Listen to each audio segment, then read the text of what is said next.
علی بھائی، مرد کا عورت کو اپنے تمام معاملات شوہر کے یعنی بیوی کو بتانا ضروری ہے؟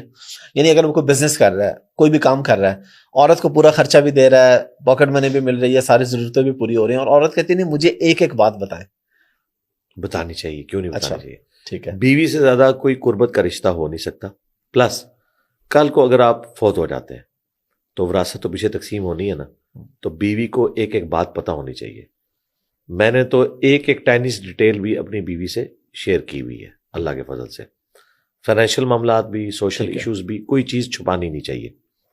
ہاں، جو ایسی باتیں ہیں جو عورتوں سے متعلقہ نہیں ہیں، جو آپ کے مرنے کے بعد ان سے متعلقہ نہیں ہوں گی، وہ آپ انہیں ڈسکس نہ کریں۔ مثال کے طور پر آپ کسی غریب کی مدد کر رہے ہیں، یہ آپ کا رائٹ ہے، تو ضروری نہیں آپ اپنی بیوی کو بتائیں، یا آپ کسی اپنے ریلیٹیو کی مدد کر رہے ہیں لیکن بیوی کے اخراجات آپ پورے کر رہے ہیں۔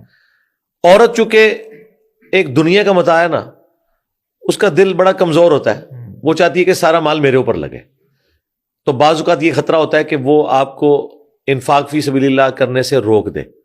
اس خطرے کے پیش نظر آپ اس طرح کی چیزیں ضرور چھپا لیں۔ باقی جو آپ کے ایسٹس ہیں، آپ کے کاروبار ہیں، وہ ڈکلیئرڈ ہونے چاہیے، پتہ ہونے چاہیے۔ موبائل کا بھی پاسورڈ پتہ ہونا چاہیے۔ جی، یہ تو آپ پہلے بتا چکے ہیں۔ ہاں، وہ تو میں نے ناظر علی بھائی کی پوڈ کاسٹ میں بھی کہا تھا کہ بھائی اگر آپ مخلص ہیں ایک دوسرے کے ساتھ تو ایسا کوئی معاملہ نہیں ہونا چاہیے۔ میرے سے بھی پچھلی پوڈ کاسٹ میں میں نے پوچھا تھا، آپ نے بڑا سپر کلیئر کیا تھا۔ بالکل کریں، میرے خیال ہے میاں بیوی اتنے کلوز ہیں، کیوں نہیں؟ بلکہ آپ تصور کریں، قرآن کہہ رہا ہے کہ ایک دوسرے کا لباس ہے، اس سے آگے تو کوئی بات نہیں ہوتی۔ میرے لباس اور میرے جسم کا کوئی پردہ نہیں ہے، ٹھیک ہے؟ میاں بیوی جس لیول پہ ایک دوسرے کے قریب ہوتے ہیں، دنیا میں کوئی انسان دوسرے انسان کے اتنا قریب نہیں ہو سکتا، تو پھر باقی چیزیں تو بڑی چھوٹی ہیں۔ تو میرا خیال ہے جب آپ اتنے ایک دوسرے کے قریب ہیں تو یک جان دو قالب والی بات ہونی چاہیے۔ میاں بیوی کو ایک ایک چیز شیئر کرنی چاہیے، اور اگر یہ ٹرسٹ ہی نہیں ہے تو یہ رشتہ یعنی گرل فرینڈ اور بوائے فرینڈ کا تو رشتہ نہیں ہے، ایک خاندانی نظام ہے، اس میں ایک ایک چیز آپ کو ڈسکس کرنی ہوگی۔ ہاں، جن معاملات میں آپ کو خطرہ ہے کہ آپ نے کوئی ایسی چیز ڈسکس کی تو یہ ٹیمپرامنٹ لوز کر جائے گی اور آپ کے مشن میں رکاوٹ بنے گی، ابھی اس کی اس لیول کی گرومنگ نہیں ہے، وہ چیزیں آپ ضرور ڈسکس نہ کریں، کیونکہ عورتیں کمزور دل کی ہوتی ہیں، اور اگر آپ نے ان کو مضبوط دل کا کر لیا ہے تو آپ ضرور چیزیں ڈسکس کریں۔ علی بھائی، شوہر کے بیوی پر اور بیوی کے شوہر پر کیا حقوق ہے؟ سب سے بڑا حق تو یہ ہے کہ ایک دوسرے کے ساتھ مخلص ہوں۔ جی، بخاری مسلم میں حدیث ہے کہ میں اپنے بعد مردوں کے لیے سب سے بڑی آزمائش ان کی عورتیں چھوڑ کے جا رہا ہوں، یعنی ان کے ساتھ حسن سلوک کرنا ہے۔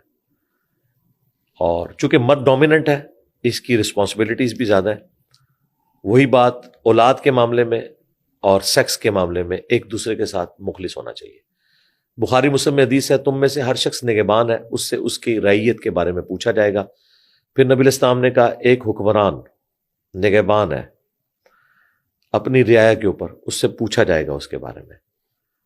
پھر فرمایا ایک مرد اپنی بیوی اور بچوں کے اوپر نگہبان ہے، اس سے اس کے بارے میں پوچھا جائے گا۔ اور بیوی سے اپنے مرد کی دولت اور اولاد اس کے بارے میں پوچھا جائے گا، اس کے ساتھ خیانت والا معاملہ نہیں کر رہے۔ میرے خیال ہے ساری چیزیں اس کے اندر آ جاتی ہیں۔ میں نے جو اتنی مختصر گفتگو کی ہے، ایک حدیث کے اندر سب کچھ آ گیا کہ آپ نے ایک دوسرے کے ساتھ مخلص رہنا ہے، ایک دوسرے کی ہیومن ڈگنیٹی کو وائلیٹ نہیں کرنا۔ نبی علیہ السلام نے صحیح مسلم میں حدیث ہے فرمایا کہ کوئی بھی مسلمان اپنی مؤمنہ بیوی سے بغض نہ رکھے۔ بخاری مسلم میں حدیث ہے عورت ٹیڑھی پسلی سے پیدا ہوئی ہے، اسے سیدھا کرنے کی کوشش نہ کرو، اس سے نفع حاصل کرو، اسے سیدھا کرو کہ یہ ٹوٹ جائے گی، اور اسے توڑنا، اسے طلاق دینا ہے، یعنی عورتوں کے ساتھ کمپرومائز کرنا ہے۔ بخاری مسلم میں حدیث ہے نبی علیہ السلام نے فرمایا عورت کی نیچر ایسی ہے، بائی نیچر اللہ نے بنایا ہے، اس کا قصور نہیں ہے جی، اس کو اللہ نے بنایا ہے، یہ سیفٹی والو ہے کہ وہ غصہ بھی جلدی کھاتی ہے اور ٹھنڈی بھی جلدی ہو جاتی ہے، کہ اگر پوری زندگی اس کے ساتھ نیکی کرو نا، اور کبھی ایک دفعہ کوئی تکلیف تم سے اسے پہنچے تو بخاری مسلم کے الفاظ ہیں یہ تمہیں کہے گی جب سے تیرے عقد میں آئی ہوں میں نے سکھ کا ایک دن بھی نہیں دیکھا۔ اچھا یہ دیکھیں، یہ حدیث مجھے تو اتنا صبر دیتی ہے، مجھے کبھی اگر خدا نہ خواستہ اپنی بیوی سے کوئی تکلیف آئے نا اور وہ اس طرح کا کوئی جملہ بول دے تو میں اس کے جواب میں غصے میں نہیں آتا, میں ہنستا ہوں اور کہتا ہوں صدق رسول اللہ نے سچ فرمایا تھا. مجھے تو غصہ آتا ہی نہیں الحمدللہ, میں تو اپنے نبی کو یاد کر پہلے ہی بتا دیا گیا. ظاہر ہے, دیکھیں پہلے آپ کو پتا ہو تو آپ کو صبر کرنا آسان ہوتا ہے. بالکل الحمدللہ.